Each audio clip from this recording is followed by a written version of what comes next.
Hello and welcome everyone to the next lecture of the IGCSE Biology 0610 series.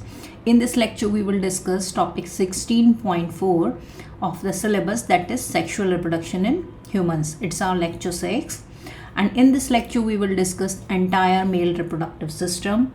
What are the parts that are included in this system, what are their functions, how the sperms are produced, and what is the feature and what is the structure of the male gamete.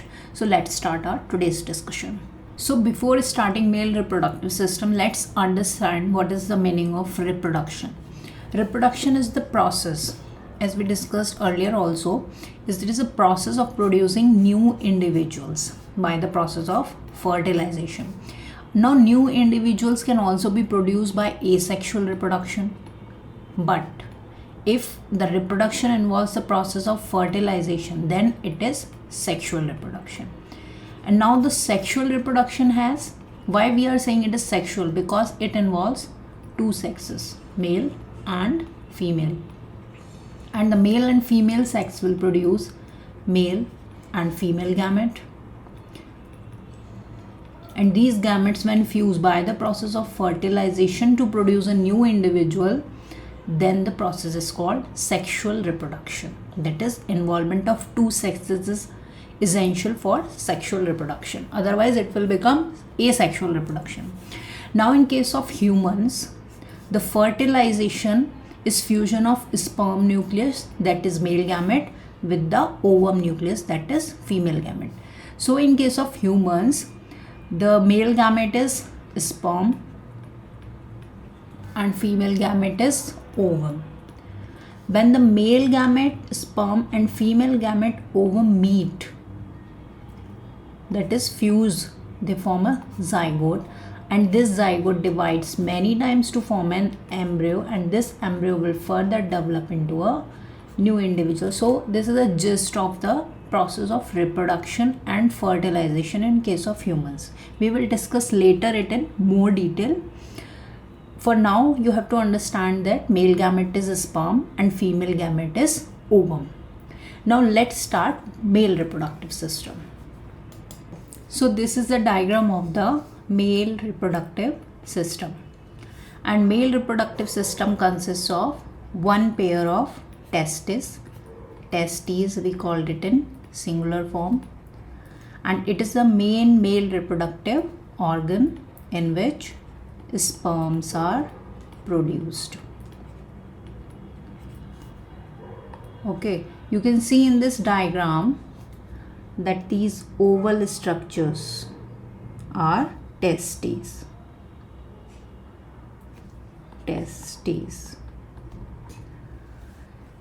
Second is scrotum. What is scrotum? Scrotum is a sac or bag of skin in which testes are present. You can understand scrotum in a way that it is the loose folding of skin, and testes are hanged in this skin foldings or bag. So why they are present outside the body? The scrotum and the testes, they are present outside the body to maintain their temperature, because sperm production needs less temperature than the normal body temperature. Testes or sperm production need less temperature than the usual body temperature, otherwise the sperm production will get affected. So they are present outside the body. Next is epididymis. What is epididymis? It is a coiled tube-like structure that is present outside of testes.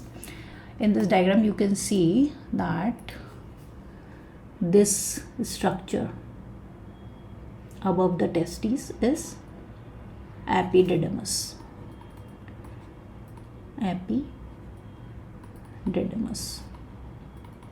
This one. Now this is a coiled structure, and what is its function? It stores sperms that are produced in the testes. Fourth is sperm duct. It is a tube. This one is a sperm duct. It is a tube that travels all the way from the epididymis to the urethra till here.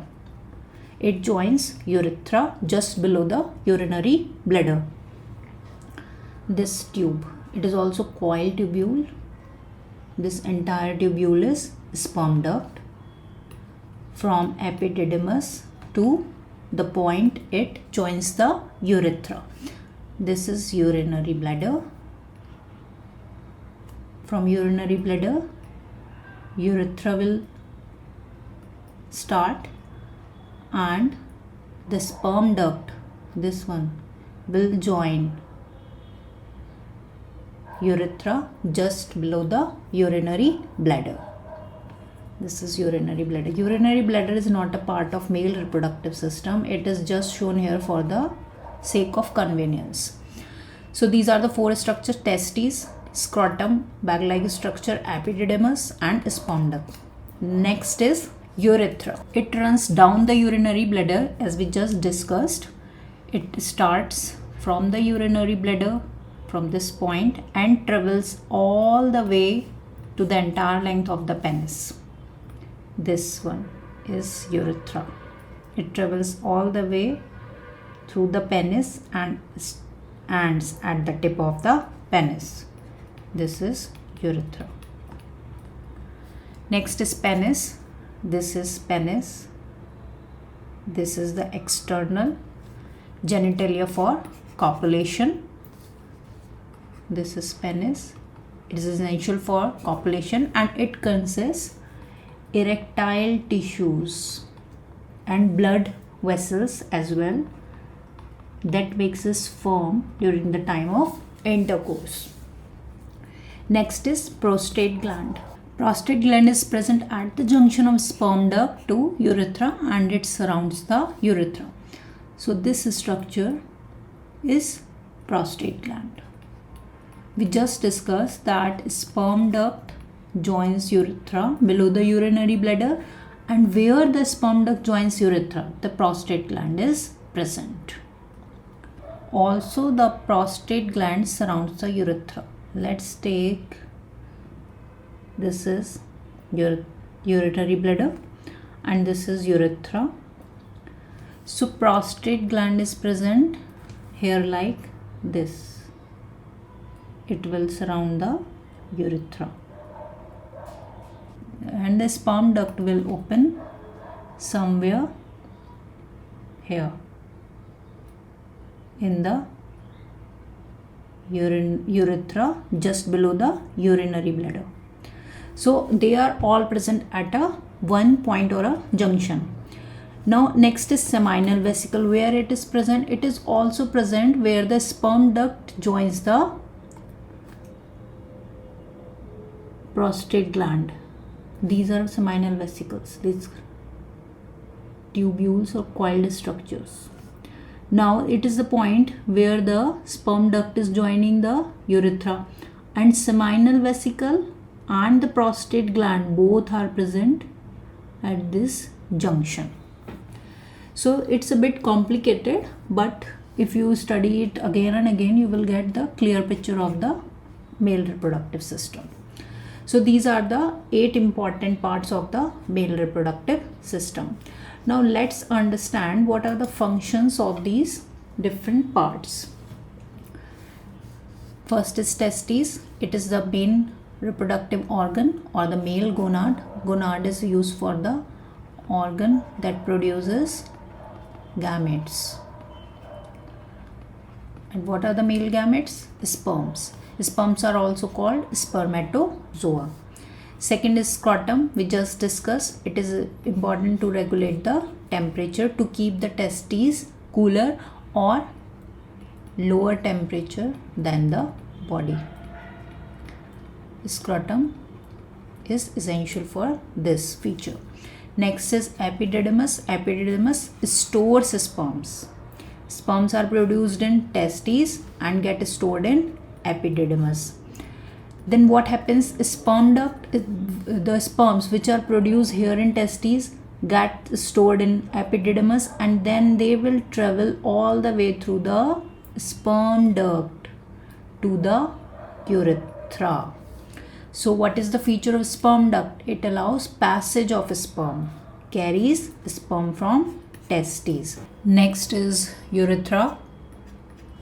It's a common passage for urine and the semen and opens at the mouth of the penis. This is penis and this is the opening of the urethra. Urethra at one time is a part of excretory system and passes out urine, and at other times it acts as a part of the male reproductive system to transfer the sperm or the semen.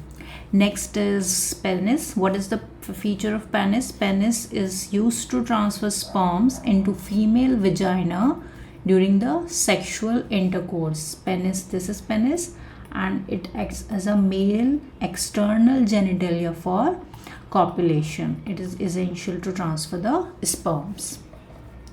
Next is prostate gland and seminal vesicle. These both are glands and they provides fluid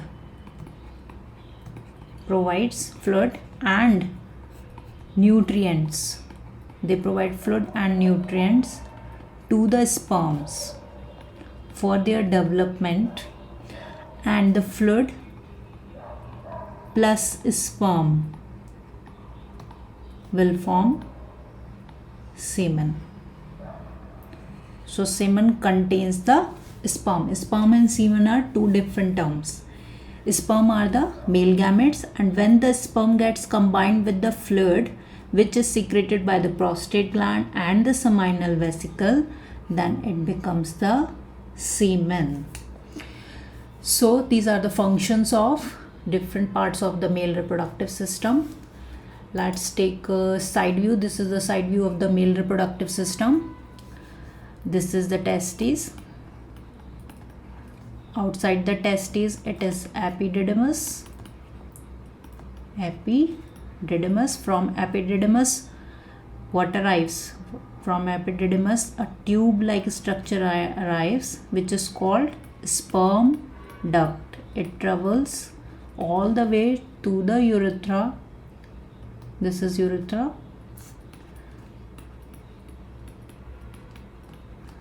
And joins urethra just below the urinary bladder. And at the junction of sperm duct and urethra, what is present? It is prostate gland. And where the sperm duct joins the urethra, which gland is present? Seminal vesicle. And this is urethra. It travels all the way to the penis. This is penis, and it opens at the tip of the penis. So this is the side view of the male reproductive system. Okay, so these are the 8 parts. 1, 2, 3, 4, 5, 6, 7. Scrotum is left. This is a scrotum. The skin folding or bag in which testes is present. This is scrotum. So these are the 8 important parts of the male reproductive system. Now let's see how the sperms are produced in the testes. Testes have thousands of tubules in it. Sperms develop in the linings and walls of these tubules because these tubules have rapidly dividing cells. Let's take a quick view here. It's a testes. It's the internal structure of the testes. Testes have tubules in it, 1000 number of tubules. These all the red structures are tubules. Now this is the internal structure of tubule, and tubule lining or the wall of the tubule has cells, various number of cells. These are all purple colored cells. These cells are responsible for the production of sperms. And how this production occurs? Let's suppose this is the cell. This cell divides by meiosis. Meiosis is a type of cell division. This cell divides by meiosis to produce the sperm. Why meiosis is important? Because this cell has to produce a gamete, and gamete has less number of chromosomes than the normal body cell. If the normal human body cell has 46 chromosomes, normal body cell of the human has 46 chromosomes and the gamete has 23, that is half of the 46, and this half number occurs because of the process of meiosis. So meiosis is important for the production of gamete. So in these cells meiosis will occur and another cell will be produced, that is sperm. During the development, this sperm will produce long tail or flagellum in it, this one. During the development, the cell will develop a tail-like structure or flagellum. It is important for the motility of the sperm. So this is how the sperms are produced in the testes. Next is, what is ejaculation? Ejaculation is forced ejection of sperms through the penis during the time of intercourse. So ejaculation, as we just discussed in the last slide, the sperms are made here, they get stored in epididymis, and at the time of ejaculation they get forced ejected from this point, from the epididymis, because it is the storage area of sperms. So they get ejected from epididymis to the penis for the process of fertilization to complete. Next is, sperm production starts at puberty. In males, the process of sperm production starts at the age of puberty, that is around 14 years of age. Next, male produces millions of sperms during the lifetime. When the sperm production starts at puberty, it continues all the lifespan of the male. Next is, sperm production is sensitive to heat. We just discussed in the starting of the lecture that sperm production is sensitive to heat, so the testes are present outside the body in the scrotum, so that their temperature will be maintained lower than the usual body temperature. So these are all the features related to production of sperms in the testes. Now let's take a look of the male gamete, that is sperm or spermatozoa. Sperm is also called spermatozoa. So sperm has three basic parts. First is head, middle piece and tail. This portion is head, this conical one, this is head. Head has nucleus, this center one is nucleus. It contains the chromosomes, that is 23 in number, and this initial area, it's like this. Suppose this is a head of the sperm.